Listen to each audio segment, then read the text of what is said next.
Hello, everybody, and welcome to another Q&A edition of Optimal Relationships Daily, episode 1724.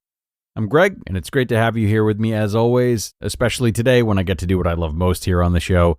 That would be answering your questions. It's a real privilege for me. Now, today's question, as always, comes from one of your fellow listeners, and she is torn about whether or not she should move to be closer to her long-distance boyfriend. It's a really big step. It is an inevitable question that people in long-distance relationships arrive at, and it certainly is not easy. So let's hear what she has to say and try helping her out as we optimize your life. My boyfriend and I are in a long-distance relationship and have been dating for about 5 months now.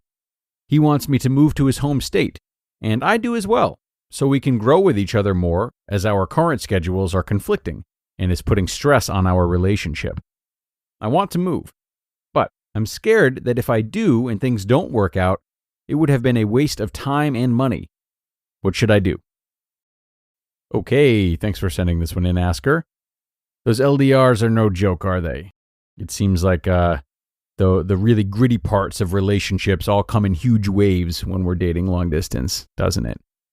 You know, the joy of seeing one another, the sadness of being apart, the hope for the future, the lack of resolve after arguments or feelings of jealousy. All these things hit us like trains when we're far away from our partners. And so too do the sacrifices we make, which is what my answer today is really going to be about. You see, most of the time, if we start a relationship long distance, we start with extremely baseline sacrifices. Sacrifices that we would even make in like our adolescent relationships. And I say this not to discredit what you and your boyfriend have sacrificed or what any long-distance pair sacrifices. It's just part of the deal when it's long distance. You know, you might spare an hour a day to talk, and then in most traditional relationships, you would sacrifice the ability to be with other people. But that's about it. For the most part, you know, your time, your money, and everything else in your day-to-day are still all yours, and your lives have hardly become enmeshed. For partners that live nearby one another and don't classify as long distance, though, you know, that togetherness, that enmeshment happens gradually. Slowly, day after day, we spend more money, more time. We leave our clothes at one another's place.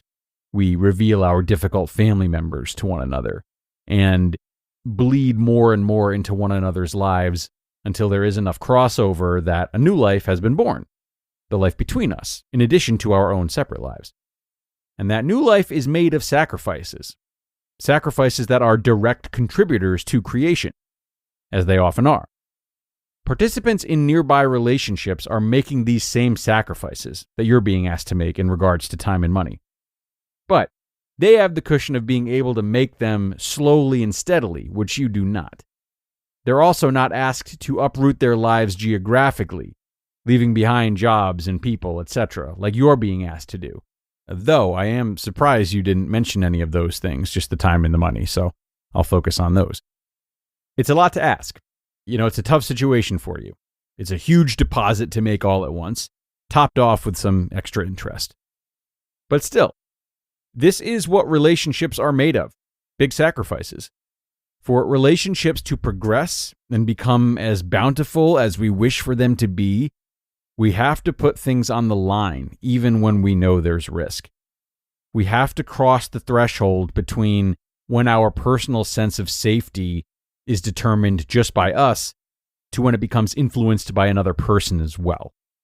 Eventually, our new sense of safety isn't dependent on our own time and money, but it's the emotional safety of knowing we gave it our all to take a chance on love that we really believed in.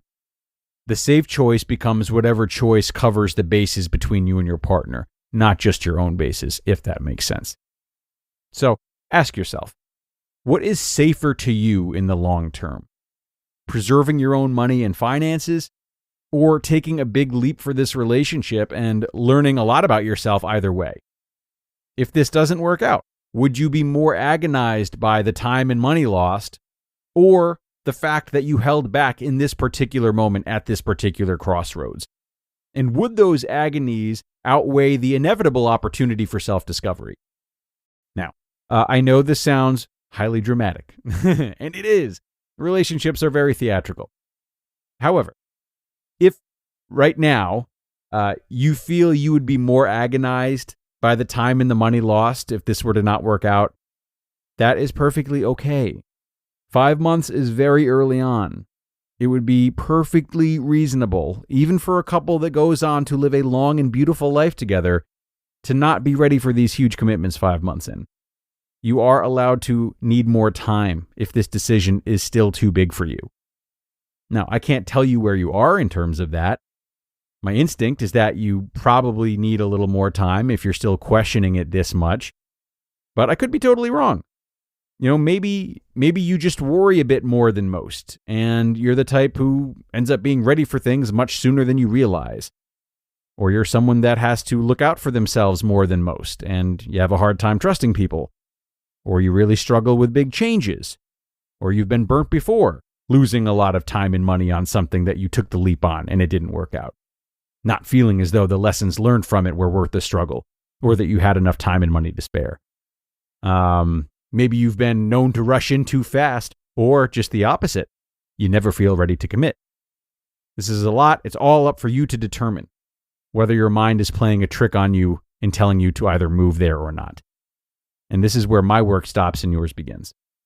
But if you are not ready and you want more time, you are allowed to ask for it. I can't stress that enough, especially if you plan to use that time for legitimate self-reflection. This is a massive change, which, frankly, demands much more of you than it does of your boyfriend. I would hope he is very patient and understanding of that.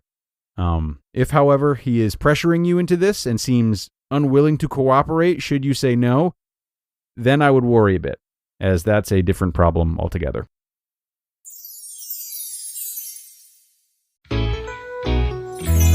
Priceline presents Go to Your Happy Price. What's up? It's Kaylee Cuoco. When it comes to travel, we all have a happy place. You can see yourself already there. It's beautiful. It might be sunny and sandy for some, neon and urban for others, deserts or rainforests or hiking trails.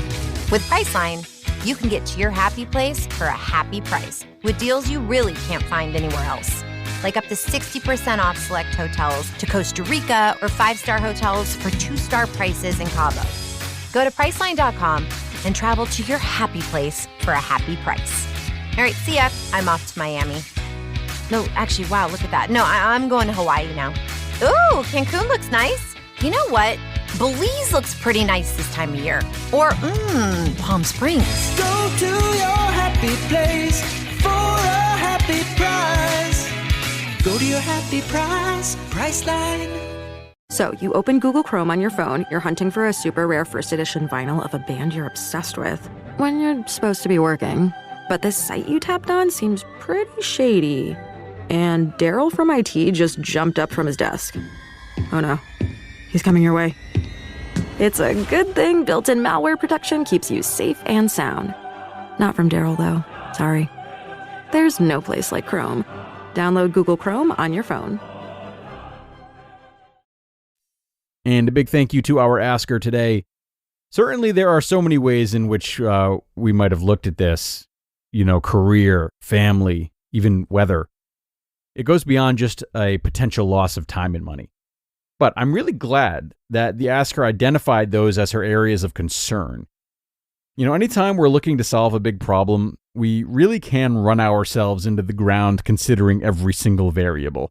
I am highly guilty of this. But if we can narrow down our true non-negotiables, our biggest priorities, and be willing to not spend quite so much time obsessing over the rest, we can often save ourselves a lot of energy and make more streamlined decisions, which for many is more comforting than feeling as though they dove into every possible minuscule concern. So something to think about as you face the big questions in your own life. And if you do want my help with them, you can email them in as this asker did. Email me at advice@oldpodcast.com, advice@oldpodcast.com, and I'll be happy to help you out here on the show. Don't be shy, my door is always open. Aside from that, though, have a great rest of your day, everyone. Thank you so much for being here, and I will see you tomorrow for more ORD. That's where your optimal life awaits.